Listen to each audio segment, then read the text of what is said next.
Hello, kindergarten. It is Mrs. Shivani from the Syracuse Academy of Science and Citizenship. Whoa, I am excited for today's math lesson. We have worked so hard to understand numbers 1 through 10, and we've worked on counting them, we've worked on sorting them, we've worked on arranging them in different ways and understanding that this number of objects we counted doesn't change if we just change the arrangement of it. So we put them in columns and towers and rows, right? And circles on bracelets, and we learned that that number doesn't change just because we arranged it a different way. So now with all of this knowledge, we are ready to start doing some story problems. And I'm excited because story problems are some of my favorite parts of math. So we're going to act out a few stories today. And when I say stories, I mean we're going to say something like, I had 3 apples, and then my dad gave me 4 broccoli. How many food do I have? How many food items do I have all together? That's what I mean by story problems. So we're going to work really on the concept of adding, which I'm excited about. We're just going to kind of introduce it today, and then we'll talk a little bit more about it next math lesson. All right, so we'll start off with a quick fluency game. Then we will get into our application problem. We will do our story problems. We will talk about what we learned, and then you'll do your exit ticket for the day. So same schedule as always for math. Here we go. Module 1, lesson 28. I can act out a result unknown story problem.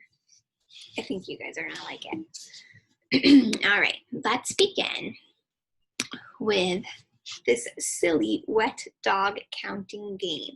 So we're only gonna do this one time, and we'll do it quick, but it will be a lot of fun. So we're going to pick a number, and then we're going to pretend like we're a wet dog counting to that number. So you know when a dog jumps in a pool or in a pond or in a creek or something and they get wet, they kind of shake off when they're done. We're going to pretend like we're doing that, but we're going to count as we're doing it. So let's stop counting at the number 7. We are very good at counting from 1 through 10 and stopping at 10, but let's see if we can stop at 7. We're going to pretend like we're a wet dog counting along the way, okay? So we're a dog, we jumped into the water, we get out, and we're going to shake off and count to 7. 1, 2, 3, 4, 5, 6, 7. Stop. Do you feel a little dizzy? Take a deep breath. That was fun. Okay, let's do our application problem now. Let's draw a bracelet with 10 beads. Okay, so count with me. 1, 2, 3, 4, 5, 6, 7, 8, 9, 10. Okay, and we closed our path here so that no beads fall off our bracelet, which is good. Now, if I were to say, count my beads again, just to be sure I did 10, because I make mistakes a lot, and I might have not drawn 10 beads. If I told you to count your beads, or the beads, and then I'm also counting the beads, do you think we would have the same counting path? Probably not. We're different people, so we're probably going to pick a different bead to start at. Doesn't matter where we start counting if we're in a circle like this. No, it doesn't matter, as long as we know where we started and where we are going to stop, right? So you don't make that mistake like I always make, right? So let's say we're going to put a little marker here. Let's just double check. That's a fancy pen. We're going to stop counting right there, okay? 1, 2, 3, 4, 5, 6, 7, 8, 9, 10. 10 beads. Now you might have started counting over here and stopped counting there, and your counting path would be different. That's fine, as long as you know where you started and stopped. Okay, let's move on to our concept development now. And this is such a fun one. Okay. Once upon a time, there were some lovely children on a path in the village. There were 10 kids on the path. See, on each one of these squares, or they might be rectangles, huh? It's kind of hard to tell. There are 10 kids on the path. The children are walking to a party. On the way, 5 of them got really tired and they had to sit down. So how many kids are on the path now? 5. I see that there is 1 kid in front of each number here. And so that tells me that there are 5 total kids right here on the path, and 5 kids are off the path. 5 and 5, 10. 10 kids are still walking to the party, but 5 are on the path and 5 are off the path. Okay, so after they rested, they got back on the path. But then, oh no, 2 kids had to stop to tie their shoe. That happens sometimes, right? It happens in the gym a lot. You have to stop and tie your shoe. So how many kids are off the path? 2. How many kids are on the path? 8. 8. And 2 makes 10. 8 and 2 makes 10. Okay, let's do another one. So finally, the kids tied their shoes, they got back on the path, and everything was great. They had a wonderful time at the party. They loved eating cake. After they played some games, the first child had to go home. How many squares are empty now? Just 1. And how many kids are still at the party? 9. So 1 and 9 makes 10. Good.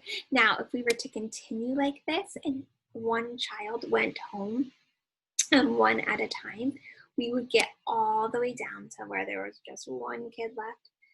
And then there was 0 kids left at the party. We could count down, but we're good at that. So we're going to skip this part and we're going to go on to another counting story. So I'm going to use these little cubes as my counters when we're reading a couple of stories. If you have something to count with, go ahead and use it. But if not, you can just follow along with me. So we went to a bike shop and we saw 6 blue bikes. Now you could draw blue bikes, but I'm just going to use these cubes to represent my bikes.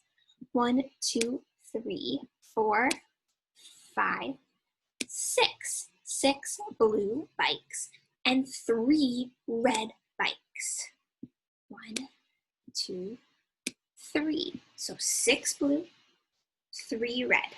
How many bikes did we see at the shop? 6, 7, 8, 9. 9 total bikes we saw at the shop. 1, 2, 3, 4, 5, 6, 7, 8, 9 total. Okay, let's do another one. Me and my dad were looking for baseballs. I found 4 baseballs in the garage. Okay, 4 baseballs in the garage. I'm just going to use these red ones to represent the 4 that were in the garage. 1, 2, 3, 4. And then my dad found 3 more baseballs. So I'm going to use these yellow to show me 3 more. 1, 2, 3. Okay, let's make sure we did this correct. 4 baseballs in the garage, then 3 more baseballs. How many baseballs did we find? 1, 2, 3, 4, 5, 6, 7. We found 7 baseballs all together. So, to find the answer to this question, we had to count the baseballs we found in the garage first, and then the extra baseballs that our dad found. And that's how we found 7 total baseballs. All right, let me show you your problem set now. So see all of that work that we did sorting and organizing and arranging objects is paying off now because you're quickly able to count sets and move them around and arrange them. So that's why we work so hard on that in the beginning of the year. Okay, is your problem set. You have 4 questions. Bobby picked 4 red flowers. Then he picked 2 more. How many flowers did Bobby pick? Now, you're probably going to need an adult to help you read these, but I'm sure you've needed that the whole time, right? Then read this story problem and choose how many donuts somebody bought. Read this story problem and choose how many, and then read this story problem and choose how many. So you'll need an adult to help you read that, unless you are a superstar reader already, which some of you might be. All right, that was a fun lesson. We did a lot of counting with story problems, which I think is so much fun. And I love to do this in the classroom with different kinds of tools to count and take out and sort. So if you're at home, you can make up any kind of story problems you would like with your family or your friends at home, and send us a picture of you making some different kind of story problems with something that you have at home. Maybe you like animals and you want to say that you had 3 giraffes at the zoo and then you saw 2 zebras at the zoo. How many total animals did you find? And then send us a picture like that. That would be really, really cool. I would love to see something like that. All right, guys, I'll see you next time. Bye.